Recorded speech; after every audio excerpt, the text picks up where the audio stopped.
আমাদের Facebook page, Facebook ID, আমাদের fan follower সবার পক্ষ থেকে শুভেচ্ছা।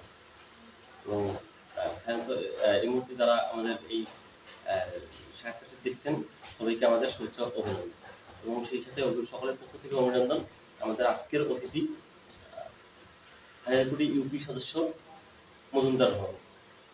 আপনাকে শুভেচ্ছা ও অভিনন্দন আমাদের চ্যানেলের পক্ষ থেকে।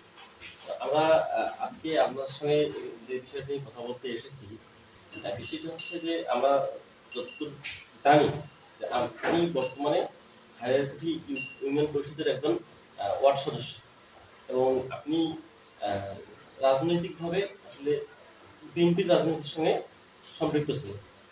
আমরা সম্প্রতি জানতে পারলাম যে আপনি উপজেলা পরিষদ নির্বাচনে একজন প্রার্থীর পক্ষে সক্রিয়ভাবে প্রচারণায় অংশগ্রহণ করেছে, যেটা আপনার বিএনপির কেন্দ্রীয় ঘোষিত নির্দেশনা অমান্য করা হয়ে গেছে। ফলে আপনাকে মৌখিকভাবে কারণ দর্শানো নোটিশ করা হয়েছে।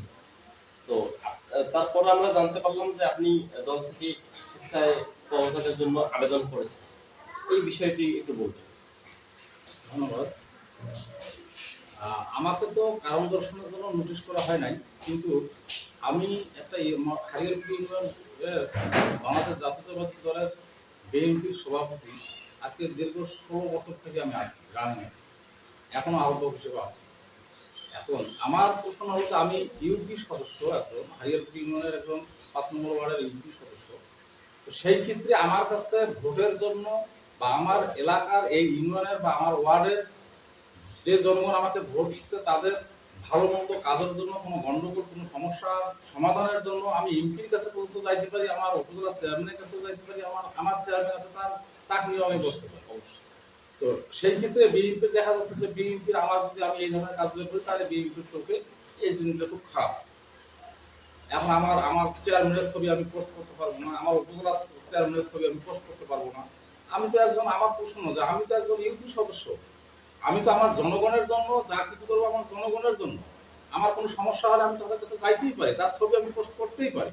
তো সেটা যদি বিএনপি মেনে না নেয়, সেই ক্ষেত্রে আমি যেহেতু দীর্ঘ 16 বছর থেকে আছি, আমি বিভিন্নভাবে মিথ্যা মামলা মোকদ্দমার সাথে জড়িত, মিথ্যা মামলা মোকদ্দমা আমি আসামি। আমার বিরুদ্ধে 6টি মামলা, 6টির মধ্যে আমি 4টি অব্যাহত আছি, আর 2টা মামলা এখন রানিং অবস্থা আছে। এই মামলাগুলো কি আপনি যে বিএনপি রাজনীতির সঙ্গে সম্পৃক্ত এই কারণে? হ্যাঁ, সম্পূর্ণ দলীয় মামলা, সম্পূর্ণ হলো রাষ্ট্রবিরোধী মামলা এবং নাশকতার মামলা এখন চলমান অবস্থা আছে। সেই ক্ষেত্রে দেখা যায় যে আমার পরিবার থেকে সম্পূর্ণ এই মামলার পেছনে সম্পূর্ণ টাকা পয়সা, অর্থ সম্পূর্ণ ব্যয় করা লাগে। আমাকে দল থেকে কোনো রকমের কোনো গোষ্ঠী টাকা সাহায্য সহযোগিতা করে নাই দীর্ঘ 16 বছর থেকে।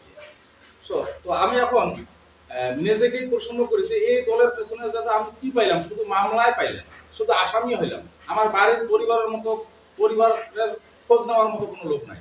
আমি জেলখানায় যাই, আমাকে খোঁজ নেওয়ার মতো কোনো লোক নাই। আমি মেডিকেলে ছিলাম, খোঁজ নেওয়ার মতো কোনো লোক নাই। তো আমি কোন দল করি? তো আমি এখন যেহেতু আমার এগুলা কোনো খোঁজ খবর নেওয়া কোনো লোক নাই, আমার মামলা তোমার কোনো খোঁজ খবর নেওয়া লোক নাই, আমাকে সবকিছু অর্থ নিজেকে ব্যয় করা লাগে। তারপরেও 16 বছর থেকে আছি, থাকবো। এখন যদি আমি যেহেতু ইউপি সদস্য, আমার বিশেষ কারণে সবাই প্রয়োজন হয়। তো আমি উপজেলার চেয়ারম্যান এবং আমার ইউনিয়ন পরিষদের চেয়ারম্যানের ছবি শুধুমাত্র পোস্ট করছি। এই পোস্ট করার কারণে আমাকে বিভিন্নভাবে জবাবদারি করা লাগছে। তো আমি একজন ইউপি সদস্য হয়ে, ইউনিয়ন পরিষদের মেম্বার হয়ে আমার চেয়ারম্যানের ছবি পোস্ট করে যদি আমাকে জবাবদারি কোথাও করতে হয়, তা সে দলটা আমি এই জন্য আমি সে দল থাকি, তারা আমাকে কি কারো দর্শন জানাবে আর কি বহিষ্কার করবে, আমি নিজেই এই দলকে কালকে যাওয়া আমি নিজেই পত্র আমি চালাচ্ছি। আমি আমার পরিবারের কাছে শুনছি, আমার ব্যক্তিগতভাবে আমার যে লোকজন আছে তাদের কাছে পরামর্শ শুনছি। এটা কারো কোনো কথাই নয়, কেউ আমাকে কোনো পরামর্শ দেয় না। আমার নিজের উদ্যোগকে, নিজের ভালো মন্দ বুঝি সুঝিয়ে তাকে আমি দল পদত্যাগ করি। আপনি যখন ইউনিয়ন পরিষদের নির্বাচনে অংশগ্রহণ করেছিলেন, তখন কিন্তু আমি সভাপতি ছিলাম। তখন কিন্তু আমরা যতটুকু জানি যে বিএনপি ইউনিয়ন পরিষদ নির্বাচনে অংশগ্রহণ করেনি। আপনি কিন্তু দলের বাইরে গিয়ে ইউনিয়ন পরিষদ নির্বাচনে অংশগ্রহণ করেছিলেন। হ্যাঁ, তখন কি আপনার বিরুদ্ধে কোনো ব্যবস্থা নিয়েছিল? না, আমাকে কোনো কারণ দর্শন জানায় নাই, আর আমাকে কোনো শোকেশও করে নাই, আর আমাকে তারা দল থেকে বহিষ্কারও করে নাই। এবং আরো অনেক আমার হারিয়ারপুরিতে প্রায় পাঁচজন মেম্বার আমরা পেয়ে, আমরা তারা সদস্য, আমি সভাপতি, আমরা হারিয়ারপুর ইউনিয়ন পরিষদের 5 জন সদস্য বিএনপি, কিন্তু তার কারো বিরুদ্ধে কোনো রকমের কোনো ব্যবস্থা নেওয়া হয়। কিন্তু এবারে বিষয়টা হলো তারা ভিন্নভাবে দেখতেছে, যেহেতু ওপরের নির্দেশ এবং আমাদের দলীয় নির্দেশ কিন্তু থাকিয়া, তো দেখেছি যদি এখানে দল করিয়া যদি আমি শেষ পর্যন্ত পরিষদেও যদি আমি এই দল করার কারণে বিভিন্ন কাজ থাকিয়া সরকারের সুযোগ সুবিধা থাকিও বঞ্চিত হয়ে গেছে, পরিষদ থাকিও বঞ্চিত হয়ে গেছে, বিএনপি থাকিও বঞ্চিত হয়ে গেছে। তো নিজের অর্থ দিয়ে যদি সবকিছু করতে হয়, তো সেটা এটাকে আর আমি ভালো মনে করি না, যার কারণে আমি দল থেকে নিজে পদত্যাগ করিয়ে চলে গেছি। আপনি মনে করছেন যে আপনি বিএনপির রাজনীতির সঙ্গে সম্পৃক্ত থাকার কারণে আপনাকে যে আপনার ওয়ার্ডের লোকজন যে সব আশা আকাঙ্ক্ষা আপনার উপর রেখে আপনাকে ইউনিয়ন পরিষদ সদস্য নির্বাচিত করেছে, কিন্তু এই রাজনীতির সঙ্গে সম্পৃক্ত থাকার কারণে আপনি তাদের আশা আমি পূর্ণ করতে পারি না, আপনার ভোটারদের সেই আশাটা পূরণ করতে পারছেন না, পূর্ণ করতে পারি না, এবং এই এলাকার আমি কোনো উন্নয়ন থেকে বঞ্চিত হয়ে গেছি। তো এই আপনি যে এখন পদত্যাগ করলেন, আপনি দল থেকে পদত্যাগ করার পর আপনি কতটুকু তাদের আশা পূরণ করতে পারবেন বলে আপনি মনে করেন? এখন যদি আমি দল থেকে পদত্যাগ করি, যদি আমি কোনো আশা পূর্ণ করতে নাও পারি, তো আমি নিজে খুব ভালো মনে করতেছি, আমি এখন ফ্রেশ অবস্থায় আছি, আমি এখন অনেক ভালো আছি বা ভালো থাকবো, আমার পরিবার ভালো থাকবে, আমার পরিবারের চিন্তা ভাবনা করে এবং আমার নিজের ভবিষ্যৎ চিন্তা ভাবনা করে আমি দলকে পদত্যাগ করছি। তো এই আপনার বিরুদ্ধে যে দলীয় মামলাগুলো রয়েছে, রাজনৈতিক মামলাগুলো রয়েছে, আপনি কি মনে করেন যে বিএনপির রাজনীতি থেকে বের হয়ে আসলে আপনি আর এইসব মামলার সম্মুখীন হবেন না, এরকম কিছু মনে করছেন? না, মামলা যেহেতু আমাকে আওয়ামী লীগের লোকেরা বা সরকার দলের লোকেরা আমাকে চিহ্নিত করিয়ে আমার বিরুদ্ধে মামলা মোকদ্দমা দিয়েছে বা এখন মামলা মোকদ্দমা দেবে, সেটা আমি সেইটা মনে করি। তারপর মামলা মোকদ্দমা পেলেই হইল কি, তারপর মামলা মোকদ্দমা তো নিজেকে চালাইতে হয়, নিজের অর্থ ব্যয় করতে হয়। এখন আবারও যদি কোনো মামলা মোকদ্দমা আমি করে যাই, তাহলে আমি তো নিজের অর্থ ব্যয় করবো, আমাকে তো কেউ কোনো সাহায্য করবে না, কেউ সহযোগিতা করবে না, যেহেতু করে আসে নাই আর করবেও না। তো এখন আমার বিরুদ্ধে যাই হোক না কেন, আমাকে নিজেই সবকিছু সামলিতে হবে, এতটুকু সামলিয়ে আসছি, আবার সেটাই করা লাগবে। 10 টাকা আমার গেলে পরিবার থেকে যায়। আপনি যেহেতু পদত্যাগ পত্র তাদেরকে ডাকযোগে পাঠিয়ে দিয়েছেন। না, আমি মোবাইলে কথা বলছি। আমি যখন আমার আহ্বায়ক আছে, আহ্বায়ক মাকদুম ভাইয়ের সাথে মোবাইলে কথা বলছি, উনি বলছে যে আপনি সদস্য সচিবকে দেন। সদস্য সচিবকে আমি ফোন দিয়ে বলছি যে ভাই আমি পদত্যাগপত্র আমি রেডি করছি, আপনি কোথায়? উনি বলছে আমি বাসায়। তখন আমি এটা জমা দেবো, তো উনি তখন আমাকে বললো যে আপনি মাকদুম ভাই বলেন। মাকদুম ভাই বললো যে ওনার কথা, উনি বলতেছে ওনার কথা। যার কারণে আমি এবার পোস্ট অফিসের মাধ্যমে জেলায় এবং থানায় দিয়েছি, এবং দেওয়ার পরেও আমার মোবাইলে আমি ফেসবুকে দিছি, এবং যারা আমার সাথে বিএনপির যে ভাইরা, আমার যেমন দপ্তর সম্পাদক তবারক হোসেন, আমি ওনাকে মেসেঞ্জারে আমার দরখাস্ত দিয়েছি। তো এই যে আপনি দল থেকে পদত্যাগ করলেন, পরবর্তীতে যদি বিএনপি কখনো ক্ষমতায় আসে বা আপনি কয়েকদিন পর আর মানে পরের বার যদি আপনি ইউপি সদস্য নির্বাচিত হতে না পারেন, তখন কি আপনি আবারও দলে সম্পৃক্ত হওয়ার কোনো সম্ভাবনা আছে? না, আমি সাধারণ মানুষ হিসেবেই থাকতে চাই। তার কারণ দলে থাকিয়ে তো কোনো কিছু পাই নাই।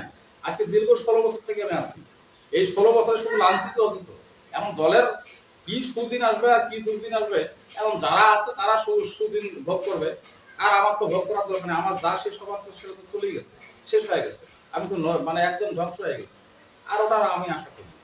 আমি কোনো দলেই যাওয়ার চিন্তা ভাবনা করি না, আমি সাধারণ মানুষ হিসেবে থাকতে চাই, সাধারণ মানুষ হিসেবে আমার পরিবারকে বাঁচাতে চাই। আপনি কিন্তু কিছুদিন আগে বলেছিলেন যে আপনি দলের সঙ্গে সম্পৃক্ত থাকার পরেও আপনি স্থানীয় পলিটিক্সে আপনি এমপি গ্রুপ তথা বাবুল চ্যানেলের পক্ষে কিছু কাজ করেছিলেন। এরপর আবার আপনি ইজরুল চ্যানেলের পক্ষে চলে আসেন, এই বিষয়টা একটু প্রশ্ন। আমি তো এর আগে বললাম, যাই কিছু করছি সেটা আমার এলাকার উন্নয়নের জন্য, কিন্তু দেখা গেছে যে আমার এলাকার যে জনগণের সাথে যে প্রতিশ্রুতিটা আমার ছিল, আমি যে একটা ভালো উন্নয়নমূলক কাজ করবে, কিন্তু দেখা গেছে তাদের পেছনে যাও আমার কোনো লাভ হয় নাই, আমি কোনো উন্নয়ন করতে পারি না, আমার জনগণের আশা আমি পূর্ণ করতে পারি না। যার কারণে আমি আমার এবারে যে নির্বাচনটা হবে বা হচ্ছে, লিটন চেয়ারম্যান সেটা হলো তাকে আমি ব্যক্তি হিসাবে তার নির্বাচন করতেছি এবং ব্যক্তি হিসাবে তাকে আমি খুব ভালো করে ভালোবাসি এবং সে একটা উন্নয়নমুখী লোক। আর সবচেয়ে বড় কথা হচ্ছে আমার হারিয়ারকুটির ইউনিয়নের লোক তো আমি এই হারিয়ারকুটি ইউনিয়ন ভালো রাখার জন্য এবং শান্তিতে থাকার জন্য এবং আমি নিজেই ভালো থাকার জন্য একমাত্র দরকার সেটা হলো লিটন চেয়ারম্যান। লিটন চেয়ারম্যানের মতো আর অন্য কোনো ব্যক্তি হয় না, তার কাছে কোনো দলীয় কোনো প্রভাব নাই। সে ব্যক্তি হিসাবে মানুষের সাথে যেভাবে পথ চলাফেরা করে সে ব্যক্তি হিসেবে খুব ভালো এবং আমাদের ভালো মন্দ কোনো সমস্যা হলে পরে তার কাছে গেলে ইনশাআল্লাহ সেটা উনি পরবর্তীতে সমস্যার সমাধান করার চেষ্টা করেন। যার কারণে তাকে আমি ব্যক্তি হিসেবে খুব ভালোবাসি, ব্যক্তি হিসেবে আমি তার নির্বাচন করব। তো আপনি যখন এমপির পক্ষে যাতায়াত করেছিলেন বা এমপির পক্ষের লোকজনের কাছে যাতায়াত করেছিলেন, তখন কি আপনি আপনার ওয়ার্ডের কোনো উন্নয়নমূলক কাজ করতে পারেননি? আসলে কাজ করতে না, আমি কোনো কাজ করতে পারিনি। প্লাস আমাকে বহু রকমের আশা আকাঙ্ক্ষা দিয়েছিল আমাকে মামলা থেকে বাঁচাবে, আমাকে মামলা থেকে তারা অব্যাহতি দেবে, আমার বিরুদ্ধে কোনো মামলা মোকদ্দমা হবে না, একটা ধরা পাকড়া যে চলছে সেটা হবে না, বিভিন্নভাবে আমাকে তারা কি এইসব আশা এটা আমাদের সাধারণ সম্পাদক বাবুল সাহেব উনি বলছিল, আশ্বাস দিয়েছিল। সাধারণ সম্পাদক উনি কোন দলের সাধারণ সম্পাদক? উনি হলো আওয়ামী লীগের সাধারণ সম্পাদক। উনি আমাকে এই ধরনের আশ্বাসগুলো দিয়েছিল, যার কারণে সেখানে আমি অনেক এমপির কাছাকাছি গিয়েছিলাম, কিন্তু লাস্ট পর্যন্ত দেখা গেছে যে আমি বিএনপি একজন, ওই বিএনপির ঝান্ডা নিয়ে আসি।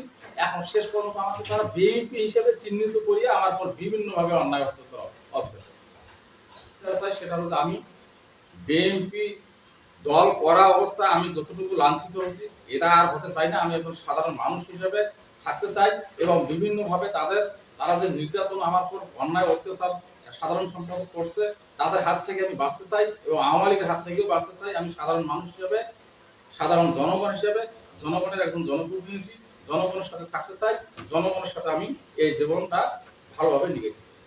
আপনার এই পদত্যাগ করাতে আপনার পক্ষের যারা আপনার ভোটার সমর্থক যারা আছে, তারা আপনাকে ইউনিয়ন পরিষদে ইউপি সদস্য নির্বাচিত করেছে, তাদের আসলে ইয়েটা কি ছিল? আপনার পদত্যাগ করার বিষয়ে তাদের যে একটা বক্তব্য থাকে, তারা বিভিন্নভাবে কালকের থেকে আমাকে মেসেজ দিচ্ছে, বক্তব্য দিচ্ছে যে সেটা আপনি ভালো কাজ করছেন, যে দলে থাকে আপনি লাঞ্ছিত, মামলা খাইতে হয়, জেল হাজত যাওয়া লাগে, মেডিকেল গেলে কোনো খোঁজ খবর রাখে না, আপনার পরিবারের কোনো খোঁজ খবর নেওয়ার মতো লোক থাকে না, সে দল থেকে আপনি চলে আসছেন, ভালো হয়েছে, এটা সবাই খুশি এবং আমার ছেলে মেয়ে সবাই খুশি, আমার পরিবার খুশি।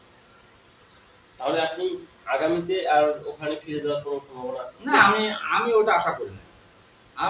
আমি বিএনপিতে যাব বা বিএনপির সুদিন আসবে, সুদিন দেখিয়ে যে আমি যাব, আমি এই ধরনের কোনো আশা আকাঙ্ক্ষা করি না। আমি সাধারণ মানুষ হিসেবে এটা আমার পরিষ্কার। আপনার তো ইউনিয়ন পরিষদের মেয়াদ প্রায় 2.5 বছর চলমান রয়েছে, তো এরপর আপনি কি আবারও ইউনিয়ন পরিষদের নির্বাচনে অংশগ্রহণ করবেন কি স্বতন্ত্রভাবে? না, আমি যদি ভালো কাজ করে থাকি, যদি জনগণ আমাকে চায় তাহলে আমি হয়তো যাবো, আর যদি জনগণ না চায়, আমি যদি কোনো কিছু করতে যেতে পারলাম না, জনগণের কোনো আশা আকাঙ্ক্ষা পূরণ করতে পারি নাই, এখন তারপরেও আরো 2.5 বছর আছে, এই 2.5 বছরে যদি সাধারণ মানুষ হিসেবে যদি তাদের পাশে থাকতে পারি, যদি কোনো উন্নয়নমূলক কাজ করতে পারি, যদি তারা আমাকে পছন্দ করে, যদি ভালোবাসে, যদি তারা আমাকে চায়, তাহলে হয়তো রাজনীতি করবো, নির্বাচন করবো। আর যদি তারা না চায়, আমি সাধারণ মানুষ হিসেবে সাধারণ মানুষের পাশে থাকবো। আপনি যে যেসব আশা আকাঙ্ক্ষা নিয়ে ওই গ্রুপ থেকে লিটন চেয়ারম্যান গ্রুপ বা কোয়েস চেয়ারম্যান গ্রুপের পক্ষে আসলেন, তাতে আপনি কি মনে করছেন? আপনি কতটুকু আপনার আশা পূরণ হতে পারে বলে মনে করেন? আমি ইনশাল্লাহ আশা করি যে লিটন চেয়ারম্যান ব্যক্তি হিসেবে যেমন ভালো, জেলবান উদ্ধার এবং তার মধ্যে কোনো প্যাচ ঘোষ নাই, সে কখনো কোনো সময় মামলা মোকদ্দমা লাগে দেয় না, কাউকে কোনো অন্যায়ভাবে ডাংমার করে না, কাউকে চাকরি দিবার চায় টাকা নেয় না, কাউকে অফিসে বা চেয়ারম্যান হওয়ার কোনো দাপট রাখে না, সে ব্যক্তি হিসেবে ভালো। আমি মনে করি যে আমি আসল জায়গায় পৌঁছে গেছি, সে ব্যক্তি হিসেবে আমি তাকে সেখানে একটা স্থান অবশ্যই পাবো, সে আমাকে যতটুকু পারে আমাকে ইনশাল্লাহ সহযোগিতা করবে, আমি আশা করি। আপনি আমরা চাইবো যে আমাদের এই সাক্ষাৎকারের মাধ্যমে আপনি সাধারণ মানুষকে কিছু বলেন বা দেশবাসীকে কিছু বলেন। আমি আপনার চ্যানেলের মাধ্যমে কি বলি, আমি যে কথাটা বললাম সেটা হলো যে আসলে আমি আমার আবেগ নষ্ট হয়ে গেছে, যেহেতু দীর্ঘ 16 বছর থেকে রাজনীতির সাথে জড়িত ছিলাম, একটানে হারিয়ারপুর ইউনিয়নের সভাপতি ছিলাম, সেখানে সভাপতি থাকা অবস্থায় শুধু মামলা মোকদ্দমা নির্যাতন ডান মায়ের অন্যায় অত্যাচার আমার উপর খুব অন্যায়ভাবে করা হয়েছে এবং সেটা আওয়ামী লীগের একজন সাধারণ সম্পাদক তিনি করছেন এবং তিনি আবারও বিভিন্ন রকমের বিভিন্নভাবে আমাকে মেসেজ দেওয়া হচ্ছে, ভয়ভীতি দেখা হচ্ছে। হয়তোবা সেটা থেকে যদি এখন রক্ষা করার দায়িত্ব উপর আল্লাহ, সাধারণ মানুষ যারা আছে তাদের কাছে আমি দোয়া চাই। আমি রাজনীতি থেকে যেহেতু চলে আসছি, বিদায় নিয়ে আসছি, বিএনপি থেকে পদত্যাগ করে আসছি, আমি সাধারণ মানুষ হিসেবে থাকতে চাই, সবার দোয়া চাই। আমি যেন আমার পরিবারকে নিয়ে যতদিন আল্লাহ বাঁচা রাখছে আমি যেন সুন্দরভাবে জীবনযাপন কাটাইতে পারি, আমার ছেলে মেয়ে মানুষ করতে পারি, সাধারণ মানুষ হিসেবে সাধারণ জনগণের সাথে থাকতে চাই। এইটাই আমি চাই। আচ্ছা, ধন্যবাদ আপনাকে এবং আমাদের যারা ভিউয়ার্স আছে সবার পক্ষ থেকে আপনাকে আবারও ধন্যবাদ এবং আপনাকে আরো আগামী দিনের জন্য আপনাকে শুভেচ্ছা ও অভিনন্দন।